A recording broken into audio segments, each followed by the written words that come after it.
ओम सर्व पितृदेवाय नमो नमः। हर हर महादेव। आज अमावस्या के सुअवसर पर हम सभी श्रवण करेंगे गीता जी का 7वां अध्याय। शास्त्रों में कहा गया है, ज्योतिषाचार्य बताते हैं, गीता जी का अगर 7वां अध्याय अमावस के दिन सुना जाए तो पितरों को मोक्ष प्राप्त होता है, पितृदोष समापन की ओर होता है और निश्चित रूप से हमेशा के लिए सतगति पितरों की कही गई है। यह सर्वश्रेष्ठ कार्य है जो सभी को सुंदर रूप में या तो पढ़ना चाहिए। गीता जी का 7वां अध्याय पढ़ नहीं सकते तो ऑनलाइन या ऑफलाइन श्रवण जरूर करें, इससे लाभ ही लाभ है। आरंभ करते हैं। सबसे पहले इसकी एक सरल सी विधि होती है, संभव हो तो ऐसा करें, नहीं तो साधारण सरल तरीके से अपने पितरों का स्मरण ध्यान करते हुए बस इतनी सी प्रार्थना करें कि हे पितृ देवता, आपके निमित्त आपकी मुक्ति के लिए मैं गीता जी का 7वां अध्याय श्रवण कर रही हूँ, आपको इसे समर्पित कर रही हूँ, आप इससे प्रसन्न हो, तृप्त हो, ऐसी आप प्रार्थना करें। नहीं तो एक विधि होती है कि एक जल का लोटा जिसमें काला तिल गंगा जल रखना होता है, कुशा घास इत्यादि उसमें डालकर जौ थोड़ा सा रखकर एक आसन पर बैठकर अपना मुख दक्षिण दिशा की ओर रखें और आप सभी उस जल के लोटे को सुंदर रूप में एक दीपदान भी यहाँ पर लंबी बत्ती का कर सकते हैं और आप प्रार्थना करें कि हे पितृदेवता, मैं पढ़ने जा रही हूँ या सुनने जा रही हूँ, आपके निमित्त आपकी मुक्ति के लिए, आपकी प्रसन्नता के लिए गीता का 7वां अध्याय, इसे स्वीकार कर मेरे परिवार को आशीर्वाद दे। ऐसी प्रार्थना करते हुए इसे सुना जाता है। फिर जल का लोटा दक्षिण दिशा की ओर मुख करते हुए समर्पित किया जाता है। तो यह भी एक विधान है। चाहे तो सरल विधि से पितृ देवताओं को नमस्कार करते हुए इसे सुनना शुरू करें या आप सभी जल का लोटा रखकर भी निश्चित रूप से इस विधि से कार्य कर सकते हैं। आरंभ करते हैं गीता जी का 7वां अध्याय। ओम नमो भगवते वासुदेवाय, श्री शिवाय नमस्तुभ्यम।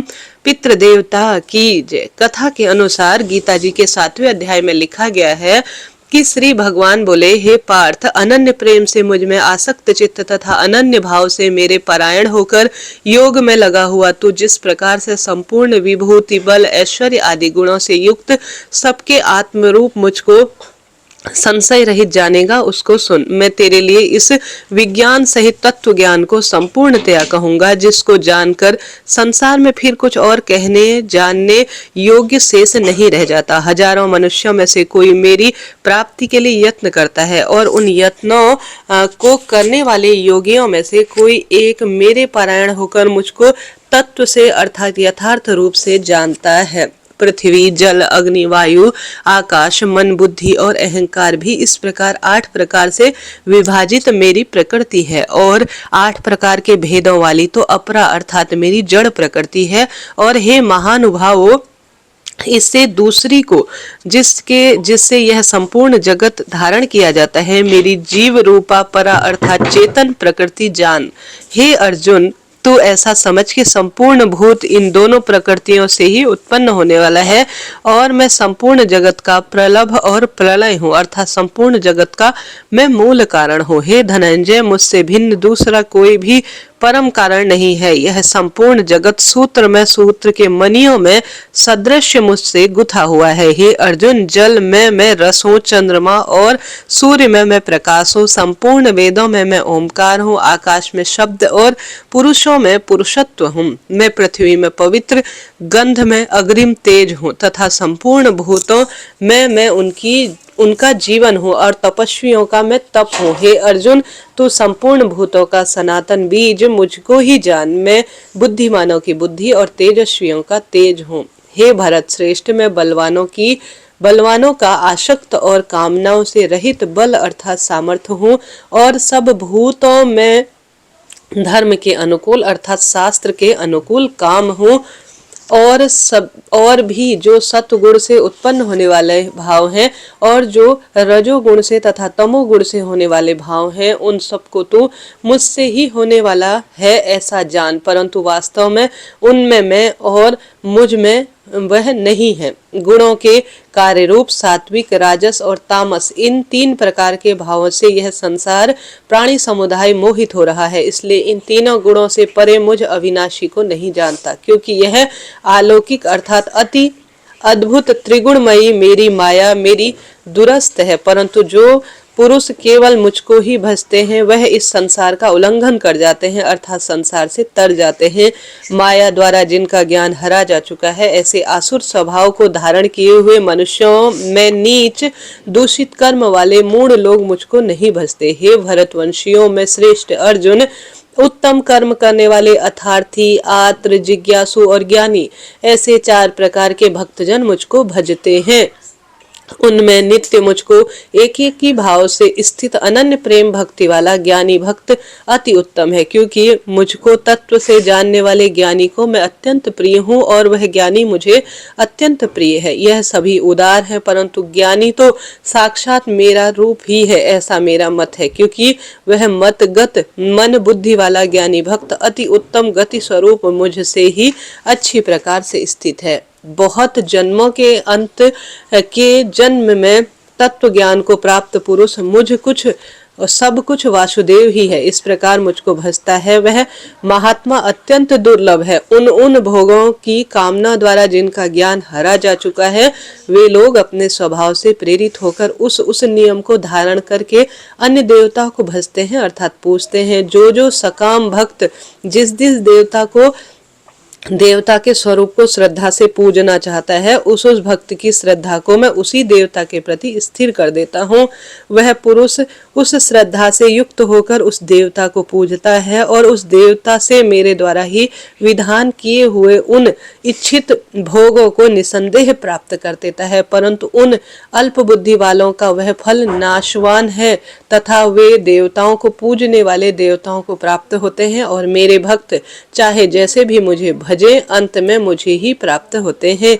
बुद्धिहीन पुरुष मेरे अनुत्तम अविनाशी परम भाव को न जानते हुए मन इंद्रियों से परे मुझ सच्चिदानंद परमात्मा को मनुष्य की भांति समझकर भक्ति भाव को प्राप्त हुआ मानते हैं। अपनी योग माया से छिपा हुआ मैं सबके प्रत्यक्ष नहीं होता हूँ, इसलिए यह अज्ञानी जन समुदाय मुझ जन्म रहित अविनाशी परमेश्वर को नहीं जानता, अर्थात मुझको जन्म से और मरने वाला समझता है। हे अर्जुन, पूर्व में व्यतीत हुए और वर्तमान में स्थित तथा अनेक आगे होने वाले भूतों को मैं संपूर्णतया जानता हूँ, परंतु मुझको कोई भी श्रद्धा भक्ति रहित पुरुष नहीं जानता। हे भरतवंशी अर्जुन, संसार में इच्छा और द्वेष से उत्पन्न सुख दुख आदि द्वंद्व रूप मोह से संपूर्ण प्राणी अत्यंत अज्ञानता को प्राप्त हो रहे हैं, परंतु निष्काम भाव से श्रेष्ठ कर्मों का आचरण करने वाले जिन पुरुषों का पाप नष्ट हो चुका है, वह राग द्वेष जनित द्वंद्व रूप मोह से मुक्त दृढ़ निश्चयी भक्त मुझको सब प्रकार से भजते हैं। जो मेरे शरण होकर जरा और मरण से छूटने के लिए यत्न करते हैं, वे पुरुष उस ब्रह्मा को, संपूर्ण अध्यात्म को, संपूर्ण कर्म को जानते हैं। जो पुरुष अधिभूत और अधिदैवक के सहित तथा अधियज्ञ के सहित अर्थात सबका आत्मा रूप मुझे अंत काल में भी जानते हैं, वह युक्त चित्त वाले पुरुष मुझे नहीं जानते और वह मुझे प्राप्त हो जाते हैं। बोलिए श्री कृष्ण भगवान की। अब महादेव माँ पार्वती से कहते हैं कि इस कथा को अर्थात श्रीमद् भगवत गीता के पाठ से क्या लाभ होता है, किस तरह से पितरों को सुख होता है, सुनो। भगवान शिव कहते हैं, हे पार्वती, अब मैं 7वें अध्याय का महत्व बताता हूँ, जिसे सुनकर कानों में अमृत राशि भर जाती है। पाटलिपुत्र नामक एक दुर्गम नगर है, जिसका गोपुर अर्थात द्वार बहुत ही ऊंचा है। उस नगर में शंकुकर्ण नाम का एक ब्राह्मण रहता था। उसने वैश्यावृत्ति का आश्रय लेकर बहुत धन कमाया, किंतु न तो कभी पितरों का तर्पण किया और न ही देवताओं का पूजन किया। वह धन उपार्जन में तत्पर होकर राजाओं को ही भोज दिया करता था। एक समय की बात है, उस ब्राह्मण ने अपना चौथा विवाह करने के लिए पुत्रों और बांधवों के साथ यात्रा की। मार्ग में आधी रात के समय जब वह सो गया, तब एक सर्प ने कहीं से आकर उसके बाह को काट लिया।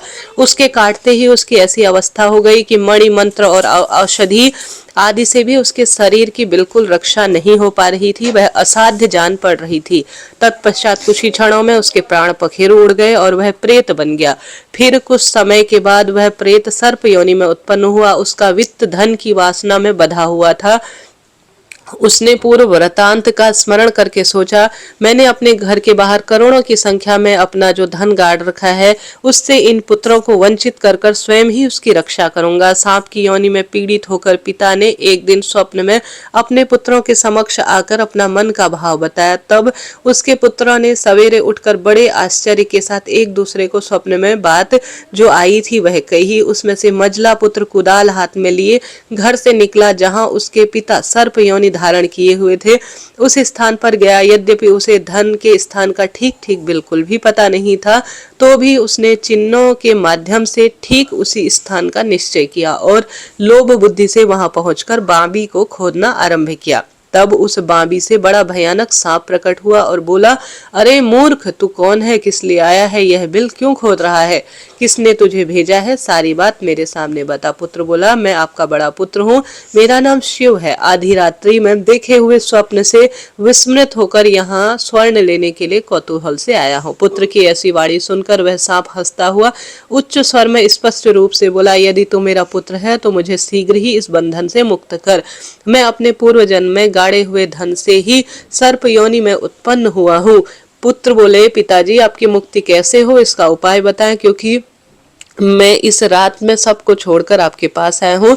पिता बोले, बेटा, गीता के अमृतमयी सप्तम अध्याय को छोड़कर मुझे मुक्ति देने में तीर्थ, दान, तप और यज्ञ भी सर्वथा सामर्थ्य नहीं है। केवल गीता जी का 7वां अध्याय ही प्राणियों के जरा, मृत्यु आदि दुख को दूर करने वाला है। पुत्र, मेरे श्राद्ध के दिन गीता के 7वें अध्याय का पाठ करने वाले ब्राह्मण को श्रद्धा पूर्वक भोजन कराओ, इससे निसंदेह मुक्ति हो जाएगी। वत्स, अपनी शक्ति सामर्थ्य अनुसार श्रद्धा पूर्वक निर्व्यसनी और वेद विद्या में प्रवीण अन्य ब्राह्मणों को भोजन कराना। सर्प योनि में पड़े हुए पिता के ऐसे वचन सुनकर सभी पुत्रों ने उनकी आज्ञा अनुसार जो उन्होंने बताया था उससे अधिक करने का प्रयत्न किया। तब शंकुकर्ण ने अपने सर्प शरीर का त्याग कर कर दिव्य देह धारण किया और सारा धन पुत्रों के अधीन कर दिया। पिता ने करोड़ों की संख्या में जो धन उन्होंने दिया था बांट लिया। उसमें से पुत्र बहुत प्रसन्न हुए, उनकी बुद्धि ऐसी सुंदर लगी कि वह धर्म परायण हो गए और उसी धन से उन्होंने कुआं, बावड़ी, पोखरा, यज्ञ तथा देव मंदिर आदि बनवाए और उस धन का सही प्रयोग किया और अन्नशाला भी बनाई।